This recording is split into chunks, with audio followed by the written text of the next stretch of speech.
Ceyiz sandığının biraz küçüğü.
Küçüklüğümden beri bu mesleği yapıyorum.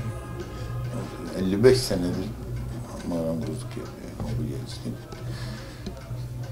2 sene önce emekli oldum. Sonra duramadım, tekrar başladım. Ama bu sefer şey olarak imalat değil de yani nasıl derler? Hobi olarak başladım. Sonradan da çocuklar dedi, bunu böyle hep yapıyorsun, dağıtıyorsun, hediye ediyorsun. Bunu bir şeye yapalım, yani satışı da yaparız. Bu sefer de butik çalışmaya başladı işte bu ürünleri. Ne yapıyoruz? Ağaçlara gidip arayıp buluyoruz, getirip çalışıyoruz. İşte tepsi yapıyoruz, ayna yapıyoruz, elekten ayna türleri, aydınlatma türleri yapıyoruz. Kesim tahtaları, mumluk, çeşit çok. 55 sene emek verdim ben bu mesleğe. 55 yılın birikiminden bu meydana geliyor, yoksa bunu çok öyle birinci sınıf mobilyacıydı. 2-3 sene, bir sene böyle bir yapmadım. Bunu başaramazsın bu işi. Yani kolay bir iş değil. Bir de bunu severek yaparsan bunları meydana getirebilirsin. Öyle ben yalnız para kazanayım, bunu yapayım da dersen bu işleri, bu ürünleri bir araya getiremezsin. Sevgisi de varsa, ağaçları seviyorsan mesele yok, çözülür. Yoksa yapamazsın. Günlük ben sipariş olursa yapıyoruz da ben gidip atölyemiz çalışıyor. Şimdi atölyede ama bugün cumartesiden beri onları da kapattık. Ben öğleye kadar atölyedeyim. Öğleden sonra gelirim buraya. Öğleye kadar atölyede çalışıyorum. Öğleden sonra kalfaya bırakıyorum. Kalfa devam ediyor. Ben gelip burada satış yapıyorum. 526 parçadan geçmiş. Ha bunu ben bir sene kadar sürdü yapmam. Ama bu her gün bunu uğraştığımda bir sene sürdü manasında değil. Bir saat çalışıyorum. Bazen bir hafta hiç çalışmadığım oluyor. Bir ay çalışmadığım oluyor. Bunu işte böyle yavaş yavaş. Yoksa sürekli aynı işi yapayım dersen bu kadar ufak parçalarla bir araya getiremiyorsun. Zor oluyor. Çok zor oluyor. Peki bunun 526 parçası ne yani? İşte bunlar hepsi, şu her kare 13 parçadan çıkıyor. 40 kare, 40 13'ten çarparsınız. 520. 6 tane de şu kenar çerçeve kısmı var.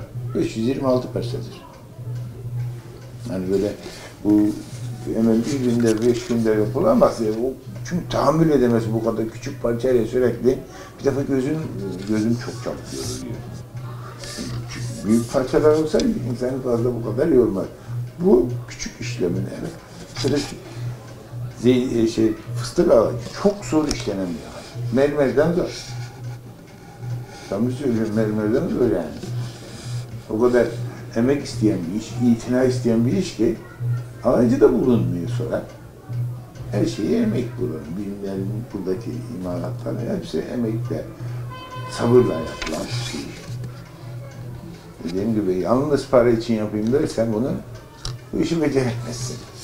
O öyle ya, hakikaten amca siz mi yapıyorsunuz diye bunu tekrar bir defa soruyor, birkaç defa soruyor. Tabii kızım beyefendi ben yapıyorum diyorum.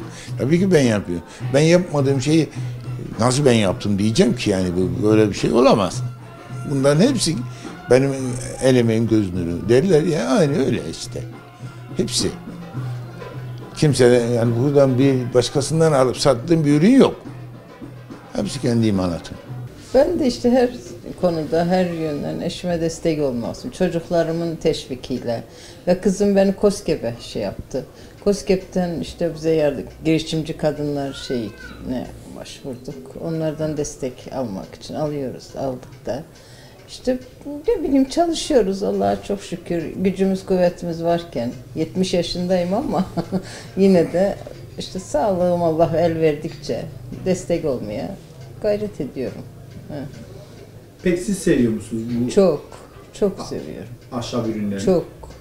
Hem de eşimin her yaptığı şeyden gurur duyuyorum. Görünce mutlu oluyorum yaptığı şeyleri. Fotoğrafını atar bize daha eve atölyedeyken. Derim ki onların fikrini alırsın. Beğeniriz hepimiz. Fikir veriyorum, soruyor. Şunu mu yapsam, bunu mu yapsam, şunu yapsam daha güzel. İyi olur. İşte ben fikir veriyoruz. Bu model yetmesen de şu model etsen falan diye. Yani öyle. Benim şeyim yok atölyede. Yani bir çalışarak yaptığım yok. Tabii iyili kötülü günlerimiz olur. Ev halidir ama birbirimize bir saatten fazla küsülü kalmayız. Biz eşlere de tavsiye ederim. Yani mutlu olsunlar. Hep iyi yorsunlar. Her şeyin iyi tarafından görsünler. Eşlerin birbirine desteği önemli değil mi? Çok önemli. Birbirine maddi En başta destek. birbirlerine saygılı olsunlar. Saygı olduktan sonra hepsi gelir. En başta saygıdır ama. Sevgi boş. Biri bağırdığı Önce zaman sevgi. biri susmalı. Yani biz öyle, Saygısı varsa, öyle kurmuşuz. Yani insanların Dört birbirine çocuk saygılı büyüttüm olsun. ben. Yani babası bağırır, ben susarım. Ben bir şey kızdığım zaman bu susar. Öyle. Yani biz çok şükür Allah'a.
İçinde şey var.